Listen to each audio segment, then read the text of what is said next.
gì mà thơm vậy ba? Là cá chuồn nén ấy mà. Vậy con có ăn được không ba? Tất nhiên rồi, ăn đừng có nghiện đấy nha. Vậy mời cả nhà cùng làm món cá chuồn nén nhé. Trước tiên khi cá mua về, các bạn làm sạch để nguyên con và rửa sạch để ráo.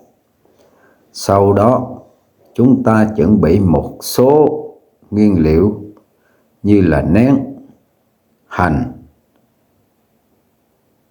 nghệ tươi và một quả ớt trái giã nhỏ đều.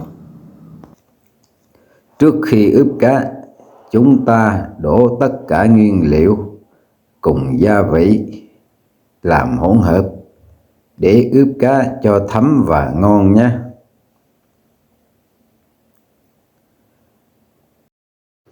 Sau khi đã đổ hết nguyên liệu vào, tiếp theo chúng ta cho một số gia vị vào trộn đều như nửa muỗng hạt nêm, nửa muỗng mì chính, nửa muỗng tiêu,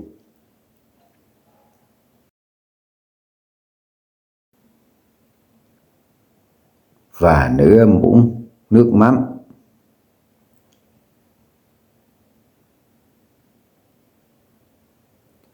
Sau đó trộn đều với nhau cho ngấm. Khi đã trộn đều, chúng ta cho thêm nửa muỗng canh dầu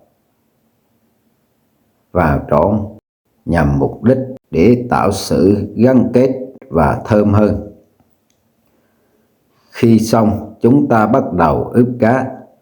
Đầu tiên, các bạn dùng sống dao dần giữa xương cá và thịt cá nhằm cho xương mềm ra, dễ dàng gấp lại. Hơn nữa, khi chúng ta ướp gia vị vào thì sẽ thấm vào trong thịt, sẽ ngon hơn nhé. Khi đã rải đều gia vị, chúng ta gấp cá lại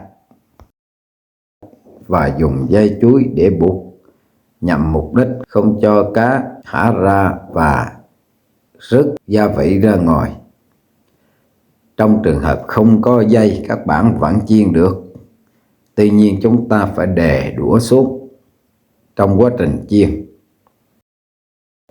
Còn tiếp theo mình cũng làm tương tự.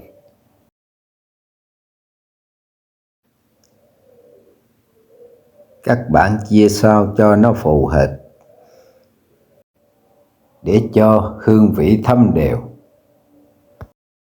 Đến khi ăn cá thì thật sự rất thơm ngon. Về nguyên liệu, các bạn nếu thích nghệ hoặc nén nhiều, các bạn có thể bỏ cho vừa ý. Món này thì làm cũng hơi cầu kỳ. Tuy nhiên, bữa ăn thì rất ngon. Như vậy, tiếp tục gấp con này lại và buộc dây.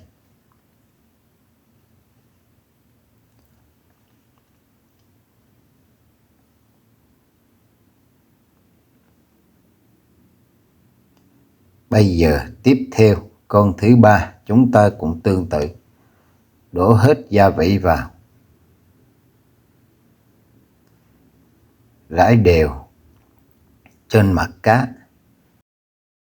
Quá trình theo dõi các bạn thấy hữu ích, đừng quên để lại một like cũng như đăng ký kênh để tiếp tục theo dõi những video chia sẻ về cách làm dân dã đơn giản thú vị hơn.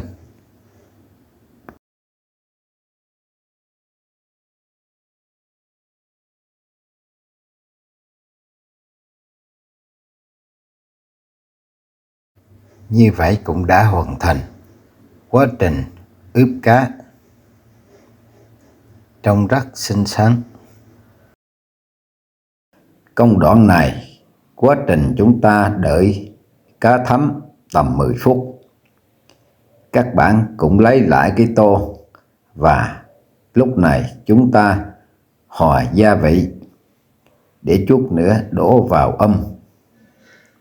Đầu tiên là 1 muỗng hạt nêm, tiếp theo là muỗng đường,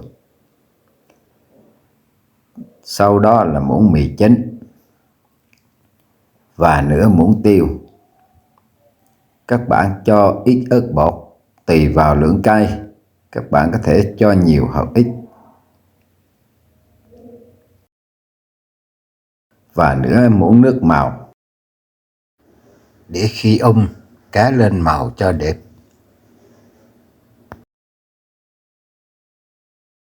Sau đó chúng ta cho 2 muỗng nước mắm.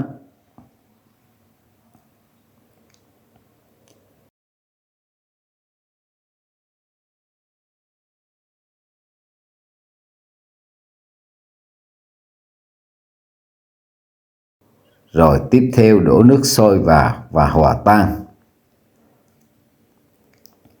Khi cá đã ngấm thì chúng ta bắt đầu cá theo các bước. Đầu tiên các bạn bắt chảo lên, khi chảo nóng cho dầu vào.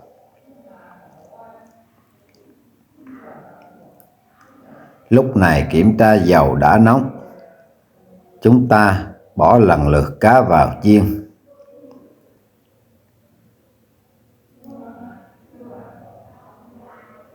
Mục đích chiên cũng để cho da nó xém lại và đồng thời chín sơ cá. Như vậy vừa đẹp, vừa ngon và cứng cá. Chúng ta chịu khó đảo làm sao cho dầu nó đều với cá.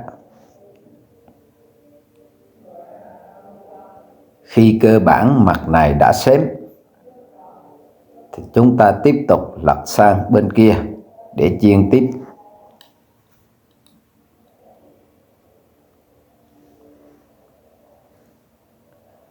Đấy, như vậy là đã xém cơ bản hơi vàng, như vậy là đẹp rồi.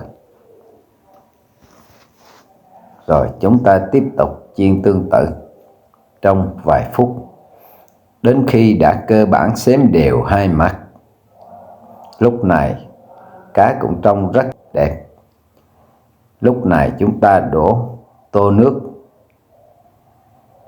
gia vị khi nãy vào, cho lửa lớn lên để nhanh sôi.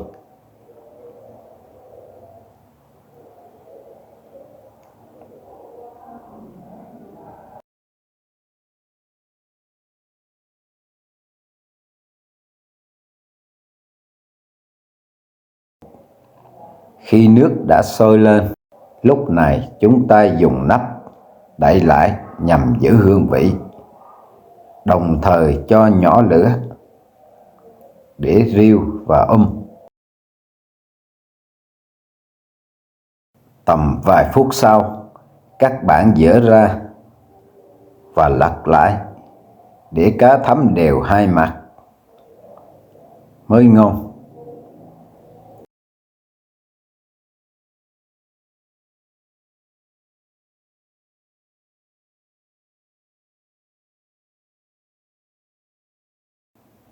Rồi chúng ta tiếp tục đậy lại và tiếp. Cứ như vậy chúng ta cứ làm cho đến khi nước cơ bản rẹt lại. Như lúc này cũng cơ bản gần xong. Chúng ta có thể đảo qua đảo lại và lật sang mặt bên kia để tiếp tục cho ngấm. Nước càng rẹt thì chúng ta lật vài lần. Như vậy thì mới thấm đều cho cá. Đối với món này thì nó có đặc trưng, các bạn có thể khô thì chúng ta để thêm. Còn với mình thì thích nước, thật sự cái nước cá chuồn mà các bạn hòa ra chấm với rau sống rất tuyệt vời. cho thêm một chút nữa là chúng ta có thể sệt lại cho đẹp. Khi sệt lại thì cá lên màu rất đẹp. Đấy, các bạn thấy như bây giờ cá trông rất đẹp. Nước cơ bản cũng đã sệt, còn một lượng ít để chúng ta hòa và chấm rau. Trông rất đẹp. Đấy, các bạn thấy bây giờ nồi cá trông thật tuyệt vời. Cái này mà ăn với cơm thì thật sự là tuyệt vời ông mặt trời. Như vậy là đã hoàn chỉnh một món cá chuồng âm nén phong cách xứ Quảng rất ngon và hấp dẫn. Mọi người thấy hữu ích hãy bày tỏ yêu thích và nhớ đăng ký kênh để tiếp tục theo dõi ủng hộ món ngon Ba Nấu nha. Thank you, xin chào và hẹn gặp lại ở video tiếp theo.